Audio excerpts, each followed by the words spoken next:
안녕하세요 여러분, 수익률 상승에 도움을 드리고 싶은 헬퍼입니다. 금일 진행은 이제 간단한 마감 시황 간단하게 설명드리고요. 그 다음에 이제 코스피랑 코스피 200 그리고 코스닥 관련해서 이제 수급 일종 수급 차트 조금 보여드리고요. 그 다음에는 이제 코스피랑 S&P에 대해서 단기 파동이랑 이제 장기 파동이랑 엘리어트 파동 이론이랑 이제 일목균형표로 조금 설명드리도록 하겠습니다. 그 다음엔 이제 코스피 안에 있는 내재 변동성 설명드리고요. 그 다음에 이제 달러 인덱스, 달러원, WTI, 금, 그리고 이제 국고채 10년, 미국채 10년 금리 추이들 조금 보여드리도록 하겠습니다. 그리고 그 다음에는 아무래도 조금 이제 조금 업데이트가 됐던 게 있는데, 유동성 지표들이 이 지급준비금이나 미 재무부 일반 계정이나 연준 총자산 등등 해서 조금 유동성 지표들 업데이트된 거, 전주 대비 업데이트된 거 간단하게 설명드리고요. 그 다음에 이제 키스코홀딩스가 1분기 실적이 나왔는데, 이제 개별적인 종목 중에서 생각보다 사실 실적이 1분기께 잘 나오지 않았습니다. 그거 관련해서 조금 간단하게 설명드리고요. 그 다음에 이제 보유하고 있는 종목 키스코홀딩스랑 이제 GS 설명드리도록 하고요. 그 다음에 이제 CJ 제일제당이랑 효성화학이랑 LG전자, 한국금융지주 같은 경우에는 예전에 이제 매수 추천을 좀 올려드렸던 종목이기 때문에 간단하게 설명드리도록 하겠습니다. 그 다음에는 이제 코스피 관련해서 누적 수급 차트 설명드리고요. 오늘 같은 경우에는 사실 누적 수급이 이제 100조를 드디어 돌파를 하였습니다. 조금 이따 설명드리도록 하고요. 그 다음에 이제 삼성전자는 이제 기대 수익률이랑 이제 퍼랑 PBR로 조금 설명드리고, 그 다음에 이제 삼성전자 이제 차트 보여드리도록 하고요. 그 다음에 이제 미국 쪽은 애플이랑 테슬라 차트 보여드리도록 하겠습니다. 그리고 이제 그 다음에는 코스피랑 S&P 관련해서 이제 밸류에이션 차트인 일드갭이랑 패드 모형 보여드리고요. 이제 마지막으로 신용장구 설명드리면서 방송을 이제 마치도록 하겠습니다. 일단 오늘 마감 시황부터 설명을 드리면은, 오늘 코스피 장초에 상승을 하다가 조금 하락을 했었고요. 일단 저번에 이제 금요일로 예상한 대로 어떻게 보면은 조금 진행이 된 것 같습니다.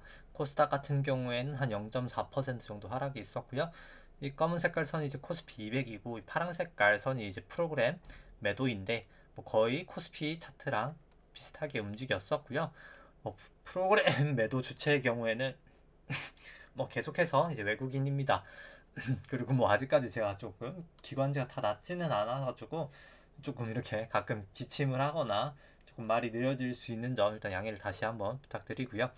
그 다음에 이제 코스피 수급 보시면은 오늘도 이제 개인이 한 7,200억 정도 매수가 있었고요. 외국인이 한 6천억 정도 매도, 기관이 한 1,400억 정도 매도가 있었습니다.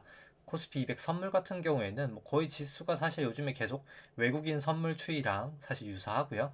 외국인은 한 3,800억 정도 매도가 있었고, 개인이 한 800억 매수, 기관이 한 2,900억 정도 매수가 있었습니다. 그 다음에 이제 코스닥 같은 경우에는 개인이 한 1,400억 매수가 있었고요. 기관이 한 100억 매수, 외국인이 한 1,600억 정도 매도가 있었습니다. 그 다음에 이제 코스피 관련해서 이제 장기 파동부터 일단 먼저 설명을 드리면은, 그럼 코스피 같은 경우 그냥 구주봉으로 사실 맨 처음 파동부터 사실 한 번도 설명드린 적이 없었는데 설명을 드리면은, 이제 코스피라는 게 이때 1980년도가 딱 100으로 시작이거든요. 이때라고 해서 사실 생각을 해보면 여기가 1파, 여기가 2파, 여기가 이제 3파, 여기가 이제 4파, 여기가 5파 해서 어떻게 보면 여기가 이제 큰 1파고요. 정확하게 제가 매번 사실 1998년부터 설명을 드렸었는데, 제가 편의상 이제 거기로 설명드렸었는데, 여기까지가 이제 1, 2, 3, 4, 5로 슈퍼사이클의 1파고, 그 다음에 이제 여기가 2파고요. 이제 슈퍼사이클상 A, B, C로 여기가 2파고요. 그 다음에 이제 조금 정확하게 이제 처음부터 가면은 여기 이제 1998년도 외환위기 저점부터 이제 닷컴 버블 때까지가 1파, 이제 또 작은 1파, 3의 1파죠. 3의 1파. 그 다음에 이제 닷컴 버블 하락이 2파, 이제 금융위기 전까지 상승이 3파, 이제 금융위기 하락부터 지루했던 조정 상세가 4파, 그 다음에 17년, 18년 상승이 5파라고 해서 여기가 또 이제 3파라고 생각을 하시면 됩니다. 큰 3파라고 생각하시면 되고요. 그 다음에 이제 미중무역 분쟁 코로나로 해서 떨어지면서 여기가 이제 4파고요. 뭐 정확하게 이제 코스피 처음부터 파동을 매기면 4파고, 그 다음에 이제 지금 올라가고 있는 파동이 사실 정확하게 매기면 5의 1파라고는 할 수 있습니다. 이제 정말 마지막 파동이라고 사실 볼 수가 있고요. 뭐 제가 굳이 그냥 처음 시작을 여기라고 했던 것은 뭐 사실 이렇게 보나 뭐 저렇게 보나 뭐 사실 큰 차이가 없기 때문입니다. 뭐 어차피 뭐 사실 파동 위치가 크게 달라지진 않아서 말씀을 드리도록 하고요. 뭐 다음부터는 그냥 1998년도부터가 시작인 것처럼 다시 말씀을 드리도록 하겠습니다. 그렇기 때문에 뭐 아마도 지금 5-1파가 이제 개인적으로 저는 완성이 되지 않았나라고 생각을 하고요. 구주봉으로도 거의 RSI가 이제 70을 하회하려고 해서 조금 완성이 되지 않았나라고 생각을 합니다. 그 다음에 이제 일봉으로 마지막 이 파동을 한번 보시면은 그럼 이제 마지막 5-1파라고 할 수 있는 이 파동은 여기 1파, 여기가 2파, 여기가 3파, 여기가 4파, 여기가 5파라고 생각을 하고요.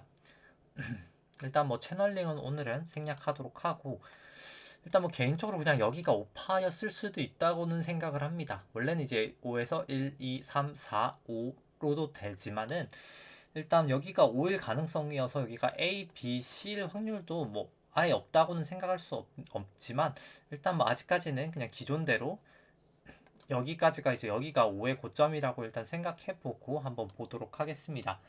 일단 아직까지 여기가 5일지 여기가 5일지는 조금 애매하긴 하고요. 근데 그냥 이제 분봉으로 한번 최근 내려갔던 파동을 한번 보시면은 일단 국내가 지금 미국보단 살짝 조금 더 애매하긴 한 상황입니다. 여기까지가 이제 1파고 저는 그 다음에 여기가 2파 이제 내려가는 지금 파동이어서 그 다음에 여기가 이제 1, 2, 3, 4, 5로 3파 그 다음에 여기가 저는 일단 4파가 나오고 있는 상황이라고 생각을 하고요. 뭐 4파가 딱 거의 계산치로도 맞는 부분까지 떨어졌었기 때문에 코스피가 이제 4파면 3223 정도 됐었었는데 뭐 완벽하게 맞지 않지만 코스피 200 같은 경우 거의 맞았었거든요. 423 정도. 그래서 여기가 이제 4파 치고 5파가 이렇게 5에 1, 5에 2, 5에 3, 5에 4 이렇게 떨어지지 않을까라고 보고 있는데, 그냥 뭐 나스닥 같은 경우에는 한번 보시면 또 다른 뷰를 한번 보시면 여기까지가 그냥 1파고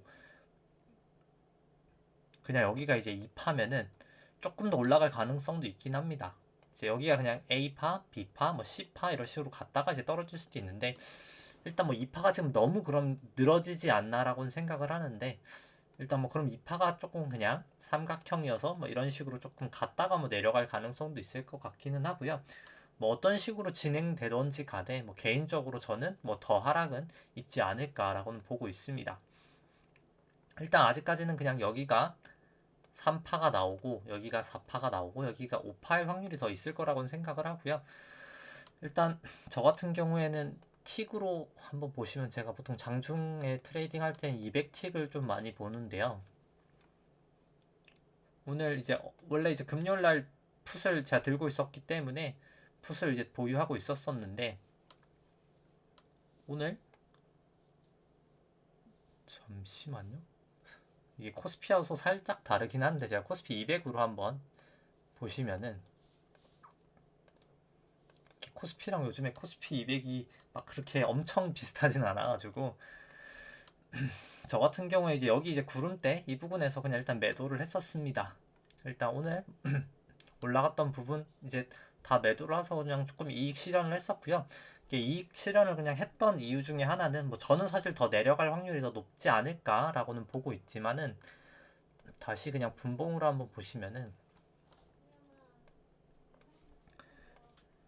여기가 이제 그냥 A, B, C여서 뭐 여기가 이제 C가 올라갈 확률도 있긴 하거든요. 뭐 그렇기 때문에 그냥 다음에 다시 풋을 건다고 치면 안전하게 그냥 여기를 깨고 나서 저는 매수 다시 매도를 할 생각입니다.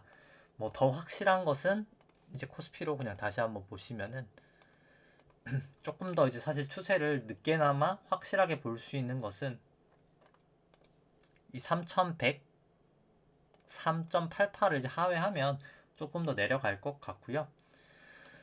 그 다음에 이제 여기를 또 깨면은 최근에 전고점인 뭐 3173을 깨면 뭐 적어도 이제 그냥 A, B, C로 이제 올라가는 이파이지 않을까라고 생각을 하는데 뭐 저 같은 경우에 사실 내려가는 거를 조금 더 보고 있기는 합니다. 근데 뭐 그럼에도 불구하고 사실 오늘 국내 푸스는 일단 뭐 조금 더 추세를 보고 들어가려고 일단 다 청산을 한 상황이고요. 그 다음에 이제 코스피 일목균형표를 한번 보시면은 뭐 전환선 기준선 주가가 다 하회하고 있고 9일, 26일 횡스팬도 뭐 이제 거의 다 일단 역전이 된 상황이기 때문에 뭐 차트는 상당히 좋지는 않은 상황이라고 생각을 합니다. 그리고 이제 항상 보통 증시가 무너질 때 이렇게 고점을 친 다음에 그냥 바로 이렇게 무너지진 않거든요. 뭐 통상적으로 보통 3개월에서 한 5개월 정도 이렇게 횡보를 하거나 아니면 떨어졌다가 다시 반등을 하고 뭐 조금 떨어졌다가 또 다시 반등을 하고 뭐 이런 한 3, 4개월의 시간을 걸치고 나서 보통 하락을 합니다. 이제 그 이유는 뭐 그냥 심리적으로 생각을 해봐도 이렇게 계속 증시가 올라갈 때 사람들이 이제 느꼈던 심리가 아, 내려가면 오른다, 내려가면 오른다, 내려갔을 때 사면 오른다는 심리가 팽배해 있기 때문에 이 상승 추세가 이제 하락 추세로 전환되더라도 뭐 사실 바로 증시는 보통 이제 급락을 하더라도 재차 반등을 하게 되고요. 이제 미국 주식으로 한번 보시면은 이제 일단 미국 주식으로 보시더라도 미국이 이제 급반등을 이렇게 V자 반등을 하는 게 이제 그런 심리라고 보시면 됩니다. 그 다음에 이제 미국 쪽 3주봉으로 한번 보시면은 미국 쪽은 이제 2009년도 이제 금융위기 바닥부터가 새로운 파동의 시작이고요. 여기까지가 1파, 여기가 2파, 여기가 이제 3파, 여기가 이제 4파, 삼각형으로 4파, 여기가 지금 5파라고 생각을 하고요.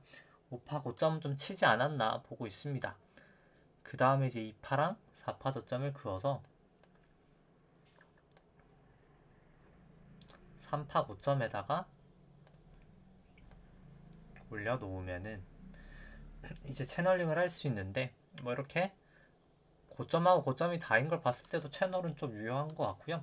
여기를 이제 하단을 깨고 나면은 저는 ABC로 조금 큰 폭의 하락이 있지 않을까라고 보고 있습니다. 그 다음에 이제 일봉 보시면은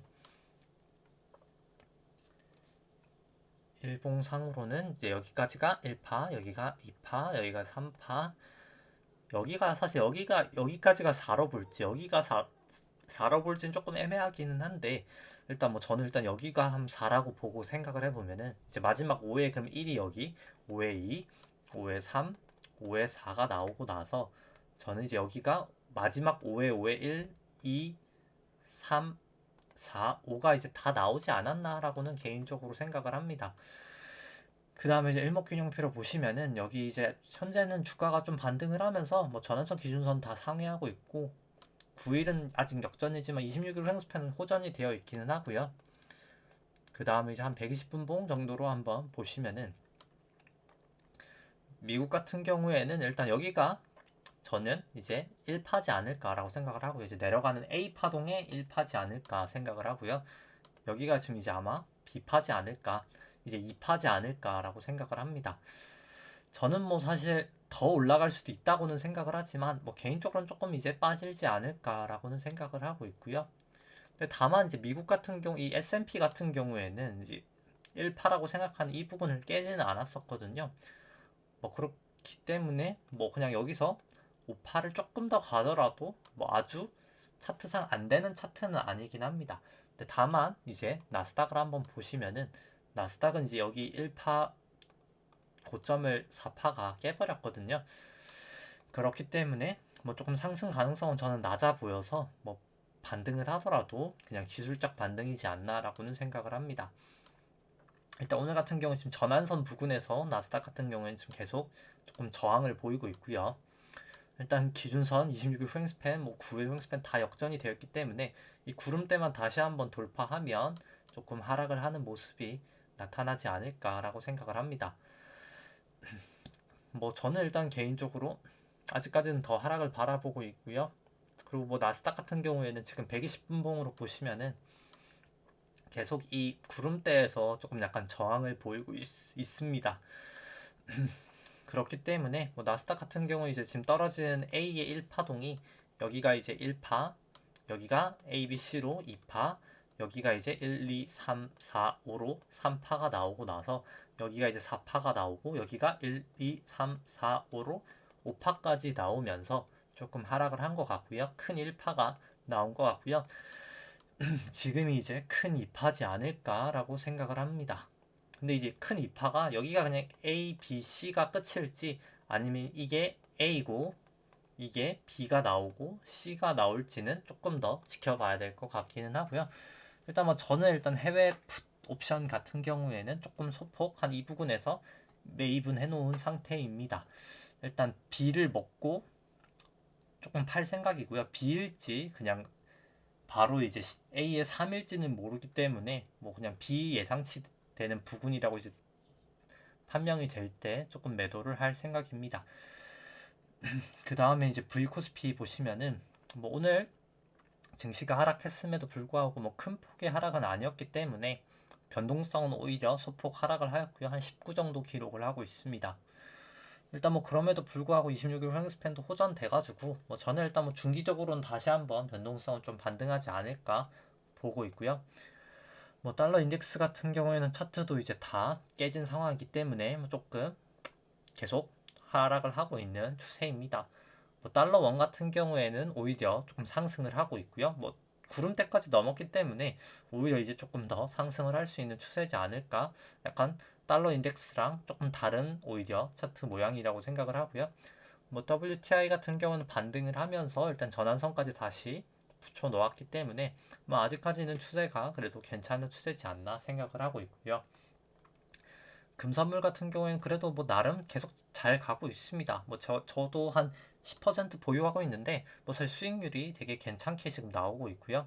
뭐 9일, 26일 후행스팬도 다 호전돼 있어서 뭐 아직까지는 긍정적인 모습인 것 같습니다. 우리나라 이제 국고 70년 같은 경우 일단 전환선을 하회하였고요. 뭐 그럼에도 불구하고 아직까지는 뭐 그냥 추세상으로는 크게 문제는 없는 것 같고요. 미국 70년 같은 게 일단 구름대 안으로 들어와서 일단 뭐 전보다는 부정적인 모습입니다. 일단 뭐 26일 프랭스팬도 아직까지는 역전이 돼 있어서 일단 구름대를 또 다시 이탈할지 말지가 관건일 것 같고요. 그 다음에 이제 키스코 한번 보시면 키스코가 뭐 사실 3.6% 상승을 하다가 뭐 실적이 안 좋게 나오면서 마이너스 6%까지도 하락을 하다가 뭐 종가 기준으로 한 마이너스 한 3.4 정도 기록을 하였습니다. 실적을 일단 한번 보시면 오늘 이제 분기보고서가 나왔었는데 영업이익 같은 경우가 뭐 매출액은 소폭 늘었었는데 그냥 매출 원가가 사실 안 좋았었거든요. 뭐 그렇기 때문에 영업이익이 전년 이제 1분기엔 한 170억 정도, 173억 정도 됐었는데 한 128억 정도 나왔습니다. 뭐 당연히 이제 자회사 한국철강이랑 환영철강 실적이 안 좋았던 이유고요. 이제 그거를 한번 보시면은 제가 한국철강이랑 이제 딱 철강만 하는 회사가 사실 대한장강밖에 없기 때문에 왜냐면 현대제철 같은 경우에는 워낙 다른 부분이 많아가지고 제가 다 발라낼 수가 없기 때문에 대한장강하고 한번 비교를 해보도록 하겠습니다. 일단 1분기에 철근 가격 같은 경우에는 이게 1,000원 단위거든요. 뭐 그렇기 때문에 1,000원 만원, 10만원이니까 69만원 정도 되고요. 이제 가격 증감률 같은 경우 한 9.9% 정도 가격이 전년 대비해서는 상승을 하였습니다. 근데 중요한 것은 이제 원재료 가격인 이제 이게 그냥 파는 물건이고 이게 이제 원재료 가격이라고 생각하면 되거든요. 철 스크랩이 이제 고철인데 이제 원재료라고 생각하면 되는데 원재료 가격 같은 게 이제 국내 가격 같은 경우 한 36% 정도 상승했었고요. 수입 가격도 한 36% 훨씬 더 많이 상승을 했습니다. 결국 상품 가격보다 원재료가 상승을 했으니까 매출 원가가 당연히 이제 안 좋은 상황이 됐었고요. 그렇기 때문에 이제 철근 가격에서 철 스크랩 스프레드를 이제 보통 롤마진이라고 하는데 이게 전년 대비해서 한 16% 정도 악화가 되었었습니다. 근데 2분기에는 이제 철근 가격이 이제 톤당 한 88,000원 정도 인상이 됐거든요. 뭐 그렇기 때문에 2분기에는 좀 실적이 증가가 예상이 됩니다. 근데 다만 일단 중국 쪽 이제 리커창 총리가 12일 날 이제 상품 가격들이 이제 워낙 급등을 하니까 뭐 목재도 그렇고 열연 뭐 철근 다 올라가고 있거든요. 지금 이제 조금 대응을 하겠다는 발언이 있으면서 약간 조금 조정이 되는 모습을 보이고 있는데 뭐 결국에 이제 그렇게 되면 철 스크랩도 결국 내려갈 거기 때문에 뭐 사실 뭐 그렇게 큰 이슈는 아니라고 생각을 하고요. 뭐 대한제강 같은 경우에는 실적이 사실 대한제강 실적을 한번 보시면은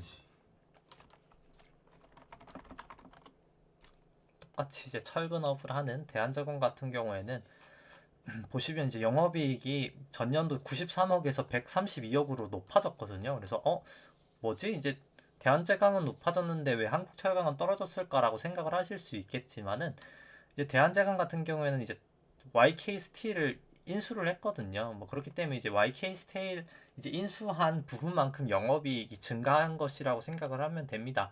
오히려 이제 스프레드 증감률 같은 경우에는 오히려 대한제강이 더 안 좋았었고요. 마이너스 한 19% 정도 되기 때문에 물론 롤마진은 대한제강이 더 좋습니다만 대한제강이 최근 들어서 롤마진이 그냥 계속적으로 한 30 정도는 더 높았기 때문에 이건 그냥 원래 그랬던 거고 그냥 스프레드 자체는 오히려 대한제강이 더 안 좋아졌었기 때문에 그냥 자회사 인수 효과라고 생각을 하시면 됩니다. 뭐 결국 그냥 1분기는 좀 생각보다 안 좋은 건 사실이고요. 근데 다만 뭐 2분기가 좋을 거라고 생각을 하기 때문에 뭐 사실 실적 자체는 뭐 큰 무리는 없을 거라고 생각을 하고요. 그리고 뭐 사실 키스코야 지금 보유 현금이나 이런 걸 봤을 때 뭐 지금 뭐 영업이익 뭐 한 몇십억 정도 안 나오는 게 저는 뭐 크게 문제는 아닐 거라고 생각을 하고요. 뭐 결국에는 중기적으로는 사실 다 가격 반영이 될 것이라고 판단을 하기 때문에 이제 과점 산업이고 결국 지금 대장인 이제 현대제철이 어차피 이제 가격을 고시하는 그런 방식으로 과거랑 다르게 조금 가격 고시 방법 자체가 조금 변환이 됐기 때문에 뭐 단기적인 악재일 수도 있겠으나 어차피 생각을 해보면 뭐 오늘 또 자사주를 간만에 이제 키스코도 2만 주 정도 매수를 했거든요. 뭐 중기적으로 생각했을 때는 저는 뭐 자사주 매입하는 이런 대주주 관련된 이슈가 더 중요하다고는 생각을 해서 뭐 중기적으로는 오히려 더 매수 기회지 않나라고는 생각을 합니다. 근데 다만 뭐 저도 이제 보유 현금이 없기 때문에 뭐 오늘 오히려 사실 GS를 매도하고 매수를 할까까지도 고민했었는데 마이너스 6% 빠질 때 일단 뭐 실행은 하지는 못했었고요. 워낙 뭐 원래부터 저는 키스코 비중이 높아가지고 일단 뭐 지금은 그냥 지켜보고 있습니다. 근데 일단 원래 어제 같은 경우 이제 저번 주 금요일 같은 경우에는 2만 주 산다고 공시를 했는데 일단 또 신기하게 주가가 좀 하락을 했는데 또 만 주밖에 산다고 고지를 안 했거든요. 좀 그것도 조금 의문이긴 하고요. 이제 그다음에 이제 한국철강 같은 경우에는 이제 15만 주 산다고 이제 증가를 했고 오늘 같은 경우 한 6만 주 정도 사서 이제 한 거의 90%까지는 산 것 같습니다. 키스콘 73% 정도 샀고요. 일단 뭐 아직까지는 다 사진 않았고 뭐 자사주 이제 매입하는 것도 24일까지인데 뭐 그게 이제 연장될지 말지도 일단 조금 지켜봐야 될 것 같기는 합니다.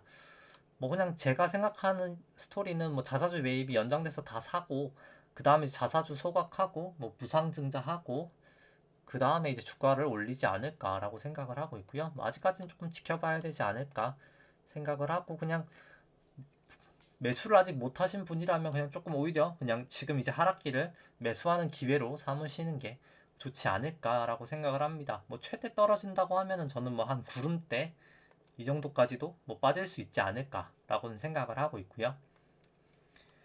일단 뭐 차트는 전환선 기준선 다 하회하고 이제 9일 횡스팬까지 호전 이제 역전이 됐기 때문에 뭐 사실 차트는 안 좋은 상황입니다. 그 다음에 뭐 GS 같은 경우에는 뭐 조금 이제 또 계속해서 좀 하락을 하고 있고요. 뭐 워낙 좀 단기 급등이 있어서 뭐 조금 전환선이나 뭐 한 기준선까지는 조금 뺄 수 있지 않을까라고 생각을 합니다. 그냥 GS도 그냥 전 중기적으로 봤을 때는 괜찮을 것 같아서 일단 GS는 매일 말씀드리지만 구주봉을 봤을 때 괜찮을 것 같아서 일단 웬만하면 그냥 들고 갈 생각이고요. 뭐 회사 자체도 저는 뭐 상당히 저평가된 회사라고 생각을 해서 GS 같은 경우에는 뭐 기대 수익률로 보나 뭐 퍼랑 PBR로 보나 뭐 여러 가지 측면에서 다 저평가라고 생각을 해서 뭐 조금 오히려 제 트레이딩은 제가 어차피 파생으로 하기 때문에 뭐 일단 두 종목 같은 경우에는 그냥 조금 마음 편히 들고 갈 생각입니다. 뭐 특별하게 큰 악재가 나타나지 않는 이상 뭐 차트가 너무 안 좋아지지 않는 이상 뭐 들고 갈 생각이고요. 제일제당 같은 경우에는 뭐 소폭 상승을 했었고 뭐 전환선 기준선 뭐 다 호전되고 여전히 다 호전이 되었기 때문에 뭐 차트상으로는 뭐 여전히 긍정적인 모습이고요. 뭐 LG전자 같은 경우에는 뭐 전환선 넘을 뻔했다가 다시 하회했기 때문에 여전히 일단 아직까지는 안 좋은 상황인 것 같습니다. 차트는 안 좋아 보이고요. 효성화학 같은 경우 일단 기준선에서 계속 좀 지지를 보이다가 조금 이탈을 했고요. 내일도 이탈을 할지 말지가 조금 관건일 것 같고요. 한국금융지수는 뭐 전환선 기준선 다 역전이 돼서 뭐 일단 지금 당장은 뭐 그렇게 긍정적인 모습은 아닌 듯 합니다. 그 다음에는 코스피 누적 수급 차트 보시면은 2001년도부터 이제 개인분들이 한 71조 정도 계속해서 매도를 하다가 이제 2020년부터 이제 코로나 터지고 나서 지금 29조를 순매수를 했으니까 딱 100조 정도 지금 1년 5개월 만에 매수를 한 상황입니다. 뭐 저는 사실 수급은 상당히 좋지 않다고 생각을 하고요. 그 다음에 이제 삼성전자 기대 수익률 보시면은 이제 파란 색깔 선이 삼성전자 주가 차트고요. 연두 색깔 선이 이제 삼성전자 주가 안에 있는 기대 수익률인데 높을 때 주식이 저평가, 낮을 때 주식이 고평가라고 생각을 하시면 됩니다. 뭐 삼성전자는 보통 한 8% 정도 이제 하회를 했다가 다시 반등하면 주가가 조정을 나타냈었는데 일단 어김없이 이번에도 똑같이 7.9 정도 기록하고 나서 조정을 보였고요. 뭐 저는 좀 중기적으로도 더 빠지지 않을까, 주가는 하락하지 않을까 보고 있고요.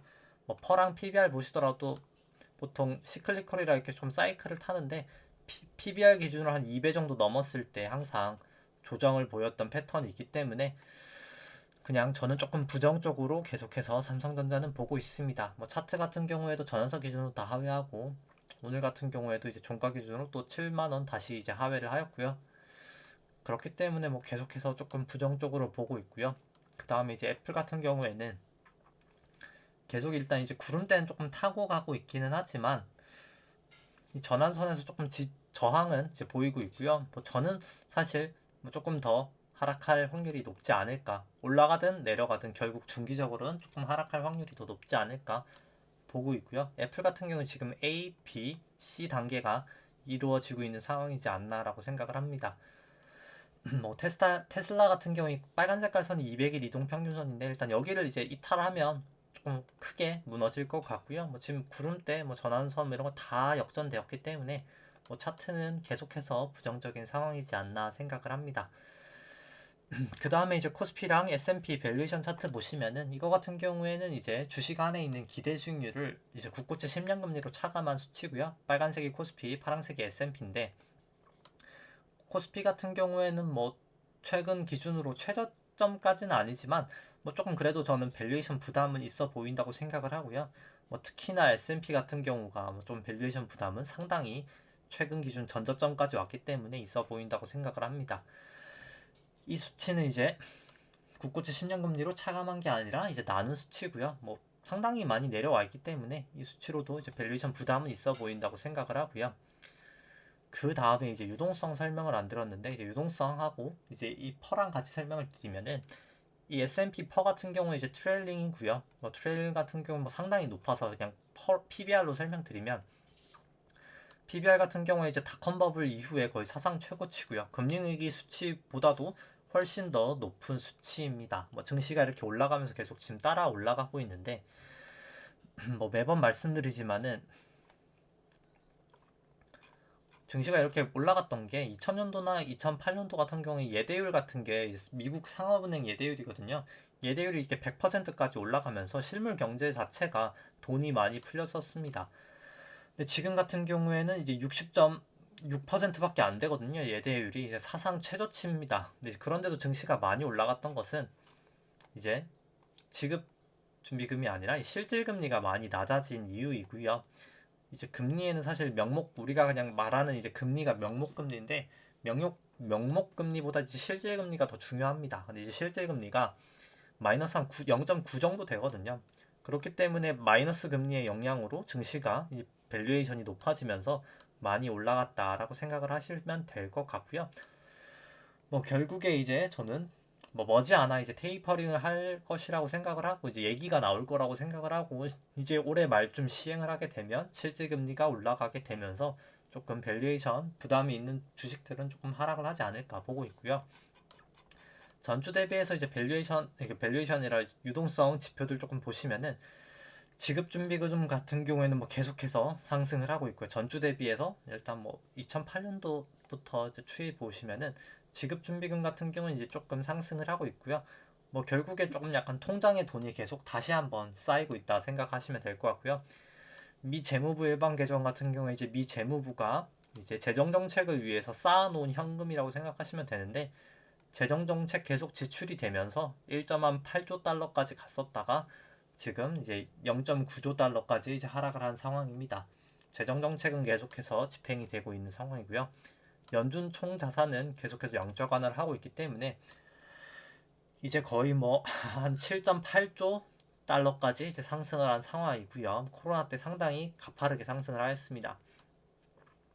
미 상업은행 예대율 같은 경우에는 60.6%로 뭐 사상 최고치를 기록하고 있고요. 그 다음에 이제 뭐 실질금리는 뭐 여전히 마이너스 구간이고, 그 다음에 이제 뭐 금 같은 경우도 제가 이제 들고 있어서 설명을 드리면, 이제 금이 실질금리랑 사실 최근 들어서 거의 정반대로 움직이고 있거든요. 뭐 저는 사실 실질금리 이제 결국 반등을 하리라고 생각을 하면 금이 이제 떨어져야 이제 맞기는 합니다. 근데 그게 맞기는 한데, 근데 이제 과거 추이 한번 보시면은 이제 금이 올랐던 때가 이제 74년, 75년, 1980년 초반인데, 물가 상승률 보시면 이때 다 급등기에 금값이 엄청 많이 올라갔었거든요. 뭐 저는 이제 실질 금리보다는 결국 이제 물가가 올라가면서 결국 그냥 화폐의 가치가 떨어져서 금이 조금 올라가지 않을까라는 그런 뷰에서 조금 약간 금을 매수하고 있고요. 뭐 저 같은 경우에 실질 금리랑 금의 관계가 조금 깨지지 않을까라고는 바라보고 있습니다. 그러니까 결국 M2 중과율을 조금 따라서 저는 금값이 올라가지 않을까라는 뷰에서 금을 조금 매수를 하고요. 이제 달러 인덱스랑 WTI도 이제 반대로 이제 역축입니다. 보통 이제 조금 반대되는 모습을 항상 보이고요. 뭐 그 이유는 사실 WTI를 결제하는 게 이제 달러기 때문에 이제 페트로 달러라고 하죠. 이제 예전에 근본이제에서는 금이 이제 그거였으면 요즘에 이제 달러 결제하는 게 다 달러기 때문에, WTI 결제하는 게 다 달러기 때문에, 원유 결제가 달러기 때문에 이제 이렇게 반비례가 되고 있고요. 그 다음에는 뭐 특별하게 이제 뭐 다 설명은 드린 것 같습니다. 그리고 이제 이번 주말에 제가 시간이 될지 모르겠는데, 이제 만약에 되면은 조금 연방준비은행 이제 테이퍼링 관련해서 조금 자세하게 영상을 하나 찍을까 생각 중입니다. 왜냐면 이제 테이퍼링이라는 게 연방준비은행 총 자산이 감소하는 건데, 총 자산이 왜 감소하는지랑 이제 이 감소하는 게 이제 부채가 감소해서 자산이 감소하는 거거든요. 그러면 이 부채 계정이 뭐 지급준비금이나 뭐 TGA 미재무부 일반 계정이나 아니면 이제 유통통화라는 게 있거든요. 실제 이제 통화된 이제 발행된 통화가 유통되는 금액, 이 세 가지가 가장 큰 부채 계정인데, 이제 그것들을 조금 차트로 보면서 이제 화폐 발행이, 그리고 이제 가장 중요한 것은 뭐 사실 자본주의에 저희가 살고 있지만 이 화폐가 어떻게 발행되는지 이 메커니즘을 모르는 경우가 사실 상당히 많거든요. 그렇기 때문에 이제 그거랑 관련해서 연준 BS 관련된 좀 내용을 조금 찍을까 생각 중입니다.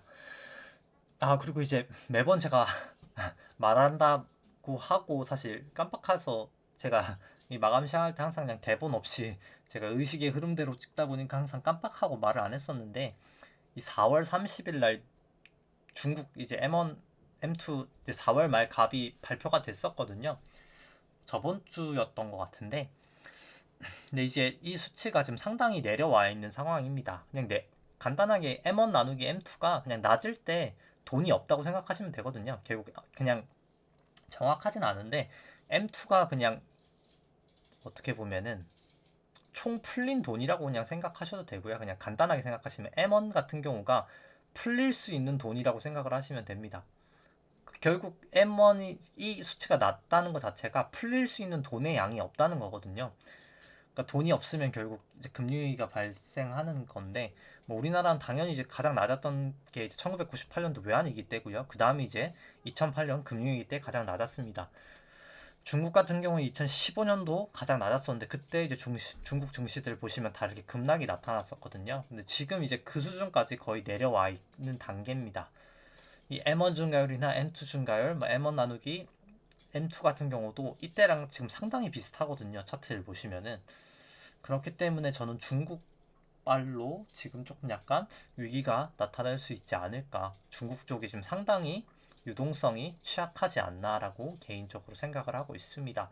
그래서 중국 쪽은 항상 조금 유심히 지켜봐야 될 것 같고요. 저는 뭐 좀 단기적으로 위기가 발생할 가능성이 높지 않을까라고 보고 있습니다. 그 다음에는 이제 신용장고 설명드리면 될 것 같고요. 코스피 퍼랑 뭐 PBR 같은 경우에는 뭐 그냥 간단하게 보여드리기만 하고 넘어가도록 하겠습니다. 뭐 코스피 퍼 같은 경우에도 트레일링이고요. 그 다음에 이제 코스피, 코스닥 신용장고 보시면은 신용장고 같은 경우 한 23조 3천억 정도 되면서 뭐 소폭 전일 대비는 감소했으나 뭐 여전히 이제 사상 최고치 수준이고요. 신용장고를 코스피 시총으로 나눌 수 있게 하락하고 있는데 뭐 하락할 때 항상 증시가 조정을 보였기 때문에 뭐 저는 조금 조심을 하시는 게 맞지 않을까라고 생각을 하고 있습니다. 뭐 코스닥은 설명을 차트만 보여드리고 이제 설명을 생략하도록 하고요. 뭐 그렇기 때문에 그냥 종합적으로 다시 그냥 설명을 드리면은 뭐 저 같은 경우에는 사실 조금 더 이제 하락을 보고 있기는 합니다. 뭐 단기 반등이 있든 뭐 정고점을 사실 뭐 넘더라도 예를 들어서 제가 지금 파동을 잘못 매겨서 정고점을 넘더라도 이제 그 다음엔 사실 중기적으로는 하락이 있을 거라고 생각을 하고요. 그리고 뭐 사실 저는 개인적으로 코스피도 지금 이제는 정고점을 못 넘을 확률이 또 높지 않을까라고 생각을 합니다. 그렇기 때문에 뭐 매번 말씀드리지만 조금 기준을 정하셔서 뭐 개별적인 종목이 저는 이제 키스코 같은 경우가 뭐 조금 거래량이 오늘은 사실 조금 터지긴 했지만 뭐 그럼에도 불구하고 사실 팔고 나서 그럼 또 다시 사기가 힘들거든요. 제가 뭐 오늘 같은 경우 뭐 이렇게 거래량이 20만 주 터지면은 뭐 팔 수는 있지만 다시 사는 게 또 조금 어려워가지고 뭐 사실 그냥 키스코 같은 경우에는 그냥 제가 어쩔 수 없이 그냥 들고 가고 있는 상황인데 뭐 그렇게 막 저처럼 많이 들고 계신 게 아니라고 치면은 예를 들어서 뭐 키스코도 뭐 전환선 깨질 때 뭐 일부 매도 아니면 이렇게 뭐 볼린저 밴드 타고 가다가 볼린저 밴드 무너질 때 일부 매도, 전환선 깨질 때 일부 매도, 뭐 기준선 깨질 때 일부 매도 하셨다가 다시 기준선 돌파하면 일부 매수, 전환선 돌파하면 일부 매수 하신 다음에 또 이제 볼린저 밴드 깨지면 그때 일부 매도 하시고 그 다음에 뭐 이렇게 전환선 깨지면 뭐 매도하는 뭐 이런 방법을 쓰시는 게 뭐 사실 더 적합하지 않나라고는 생각을 하고요. 뭐 어떤 기준이든지 조금 기준을 정하셔서 조금 매수 매도를 하시는 거에 저는 필요한 상황이지 않나라고 생각을 합니다. 왜냐면 다 대부분 이제 사실 그냥 제가 주변에 많이 봐도 그냥 뭐 3,100이 되면은 뭐 예를 들어서 주식을 매수하겠다라고 하는데 3,100이 됐을 때 주식을 매수하는 근거가 있어야 되거든요. 왜냐면 좀 객관적으로 왜 그때 매수를 해야 되는지 뭐 주식이라는 게 꼭 답은 없겠지만은 적어도 내가 이 주식 시장에서 정말 10년, 20년 오랫동안 살아남으려면은 언제든 조금 그래도 확률상 높게 승률을 낼 수 있는 기준이 필요하긴 하거든요. 그래서 310, 뭐 3100에 매수한다는 게 제가 뭐 잘못됐다는 게 아니라 3100에 그럼 왜 매수를 해야 되는지 이유를 항상 조금 정하시는 게 객관적으로 정하시는 게 조금 필요하다고 생각을 합니다. 뭐 그렇기 때문에 일목균형표나 이제 엘리어트 파동도 자의적인 부분은 있지만 적어도 엘리어트 파동이 지금 내가 어느 부근인지 정도는 알려주거든요. 뭐 그렇기 때문에 이제 그런 거랑 뭐 일목균형표, 뭐 이동평균선 뭐 이런 것들을 통해서 조금 항상 객관적으로 뭐 제가 사실 보는 지표들도 어떻게 보면은 되게 주관이 저는 안 들어간다고 생각을 하거든요. 뭐 신용잔고 이런 거 같은 경우도 그냥 절대 수치 자체가 늘어나는 게 보이고 뭐 밸류에이션 지표 같은 경우에도 보면은 이제 뭐 높을 때 고평가, 뭐 낮을 때 저평가라는 게 어떻게 보면 딱 명확하게 이런 거 같은 경우에 이제 보이기 때문에 조금 이렇게 명확한 지표들을 토대로 뭐 이렇게 절대가치 평가 같은 경우에도 뭐 딱 주가가 뭐 언제는 뭐 적정, 언제는 저평가 이런 게 딱 나오기 때문에 조금 그런 기준을 이번 기회에 조금 세우시는 거를 다시 한번 제가 매번 말씀드리지만 조금 추천을 드리면서 네, 오늘 방송은 여기까지 하도록 하겠습니다. 네, 좋아요와 구독 눌러주시면 감사하겠습니다. 이상입니다.